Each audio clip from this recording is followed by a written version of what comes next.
Hey, what's up everybody? Welcome back. Today we are over here right now at the Transportation Ticket Center, but later on we're gonna be headed to the Magic Kingdom. I'm over here at the Transportation Ticket Center right now, going on the Epcot monorail actually, because there was no reservations available for Magic Kingdom today, so I had to make one for Epcot, and now I'm going over to Epcot literally to just tap my band. Then I'm just gonna take the monorail right back over here to Magic Kingdom and scan my band over here, because you're allowed to park hop, but there was no reservations available for Magic Kingdom, so this is the only way I could get in today.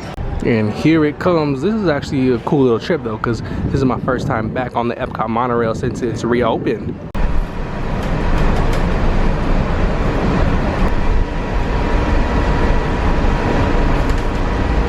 So we've made it back to the Transportation Ticket Center once again. Now we're gonna head on the ferry, just take a break from the monorail and go to Magic Kingdom. The main reason I'm coming to Magic Kingdom tonight is actually to watch Happily Ever After. Happily Ever After has been back for a few weeks now, probably almost a month at this point. Still have not had the chance to see it. And plus we're not gonna have much longer for Happily Ever After. We've only got about 2 months left before it's gone forever. But until then, let's talk a little bit about cloning here at Disney. Disney cloning. Disney has a cloning problem as of lately. Now you may be asking yourself, what in the world am I talking about with cloning, Disney cloning? They're not cloning people, they're cloning attractions, they're cloning different areas. Quick example, with the new Tron attraction, it's gonna be virtually identical to the one over in Shanghai where it originally debuted. But you may be thinking to yourself, well, Disney's always done that. I mean, look over here, Magic Kingdom is kind of like the same thing as the original Disneyland over in Anaheim, but that's not true. They do have a lot of the same attractions, like over here in Jungle Cruise in Magic Kingdom. They also have a Jungle Cruise in Anaheim, but there's differences between the two. Over here at Jungle Cruise in Orlando, it's different. They have different areas of the ride than they do in Anaheim. Even with the Magic Kingdom compared to Anaheim, it may seem like it is the same exact park, but it's not. There's different castle, there's a whole different land. It's over here in Orlando. Different attractions, so even though it is similar, it is still very different. And that's really what Disney would do with literally every single attraction they would put out. If they wanted to put it in 2 different parks, they would make sure that there was little differences. Like right now, I'm walking into Pirates of the Caribbean. In Anaheim, the original Pirates of the Caribbean, there's 2 drops, and it's a very different ride, especially the beginning. Over here in Orlando, there's only 1 drop, so it's a different experience.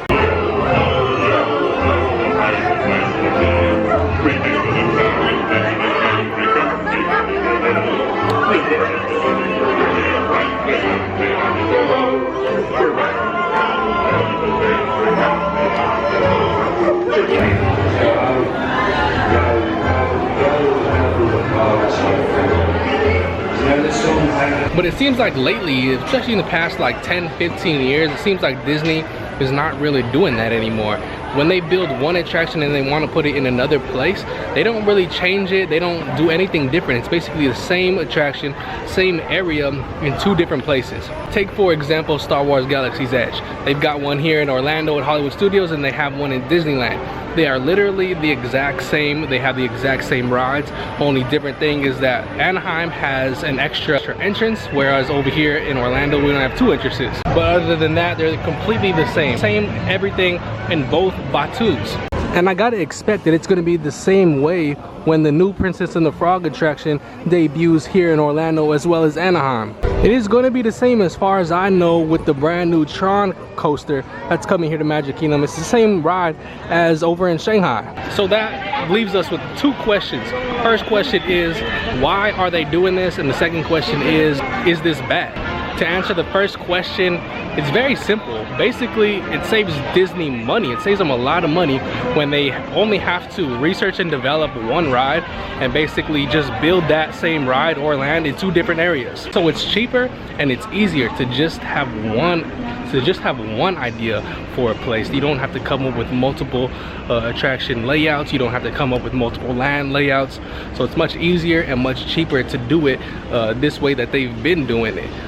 question number 2, is it bad? In my opinion, it is bad, because one of the things that I think that the Imagineers were trying to do back in the day when they would create these lands and attractions is they wanted to create similar experiences. They wanted to have the rides that the guests knew, but they wanted to have a little twist on it. They wanted them to experience the lands and attractions, but also be able to say, oh, but the one in Anaheim is different. The one in Disney World is different than the one in Disneyland.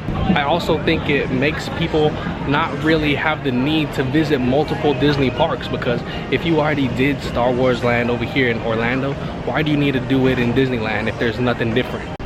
If Disney World was exactly how it is in Disneyland, why would you need to do both things when you've already done one?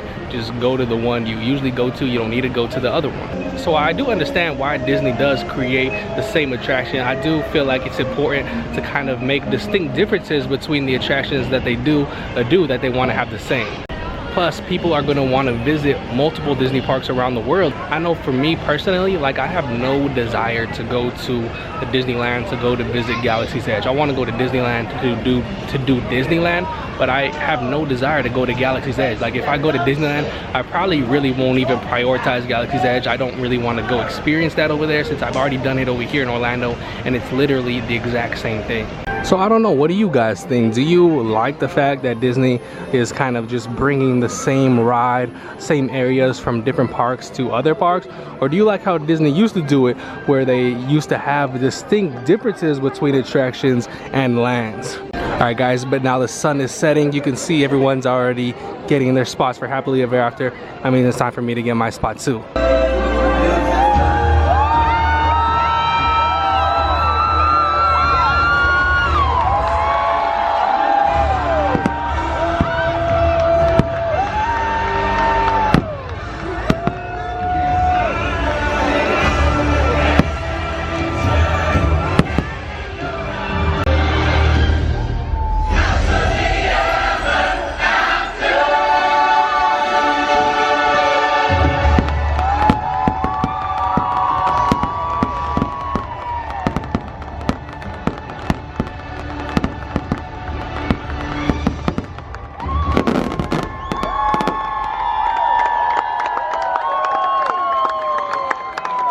Well, I'm not sure how Disney's going to top Happily Ever After with the Disney Enchanted coming on October 1st for the 50th anniversary, but we will definitely see. I'm gonna give a Disney Enchanted a shot to be better than Happily Ever After, but honestly, I don't really think it will be. And for all the people that say Wishes is better than Happily Ever After, stop playing. No, it's not. All right guys, but that's gonna do it for me today here at the Magic Kingdom. Had a little bit of a challenge to get over here today. Had to go to Epcot, then had to come over here.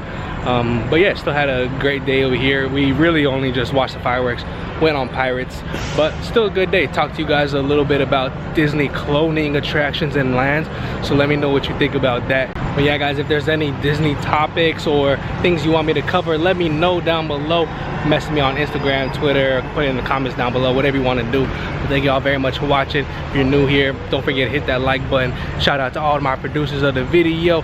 If you want to become a producer of the videos, the link is always in the description down below. But either way, thank you all very much for watching the videos, and I'll see you on the next one. Monorails and watercraft. We invite you to stay and enjoy all that the Magic Kingdom has to offer until the park closes at 10 p.m. Have a magical evening.